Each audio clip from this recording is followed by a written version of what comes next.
new developments in the applicable area of the law. So cases are at times dynamic. Senator Tillis. Thank you, Mr. Chair. I'm sorry I was a little late. I was actually in the ante room with another member, but I wanted to come and say hello, congratulate you all for your nominations, and just ask a couple of questions.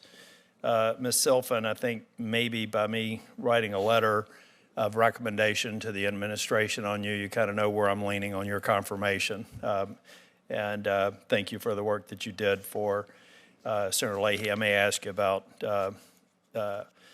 workload and claims in the claims court if I get an opportunity to. Otherwise, we'll submit something for the record. I should also say that Ms. Brailsford, did I pronounce that right? Because you've been vetted and supported by two colleagues in Idaho that I have a lot of support for, that I intend to vote for your nomination as well. I would ask you the questions that they clearly already have in order to support your nomination. So, Mr. Cruz, I want to ask you, I may only have one question for you, and it has to do with a case that you ruled on qualified immunity, I think for prison guards, related to a prisoner who was denied a couple of meals after a complaint about the food, which is a legitimate complaint that someone incarcerated can make. I understand it was then reversed by a district court and then held up by the 10th Circuit. Am I right about those fact patterns? Correct me if I'm wrong. I recall a case where that was the fact pattern, Senator. Well, I for one think that we have a lot of people calling for repealing qualified immunity, generally for law enforcement, and the circumstances of the case are what they are, and seem to be a rational basis for that specific example of why they were not covered under qualified immunity. Before you started serving in a judicial role, did you ever publish, make statements, opine on qualified immunity, for or against it?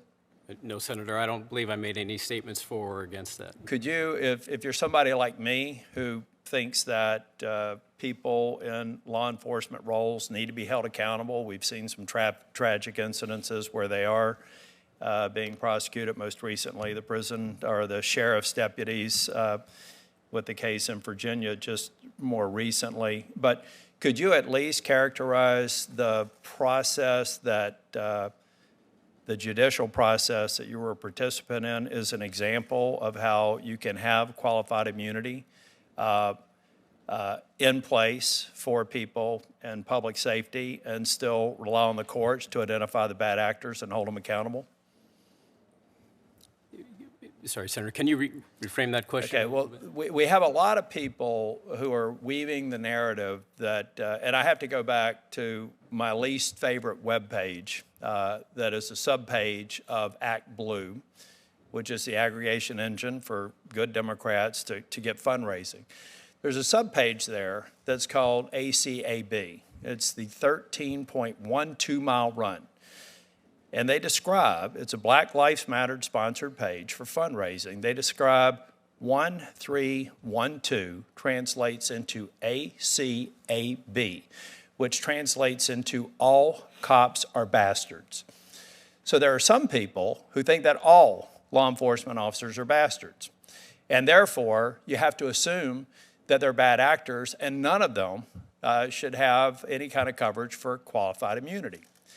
And I'm stipulating that there is some small percentage of law enforcement with the tens of thousands that we have across the country who make bad judgments. They're either bad people or they made bad judgments in a very stressful situation. But I don't jump to the notion that even a significant minority are in that category. But we have people here that think the way you do this is threaten all people in public safety without having qualified immunity in a job that's very, very difficult and very, very dangerous. So when I was reading your briefer, I actually saw this as an example of where qualified immunity among people in public safety can still be balanced and still be in place and allow the judicial process to weed through ones that step beyond any sort of standard that should allow them to be excused for their actions. And so I don't even have a question for you. I wanted to talk about qualified immunity, and I want to talk about your case in particular, where you ruled, then it was reversed, and then vetted by the 10th Circuit, proves to me that you don't have to strip qualified immunity to allow law enforcement to continue to do the great work that the vast majority of them do every day. Thank you for being here. Thank you. Thank you, Senator Tillis. Seeing no other senators joining Judiciary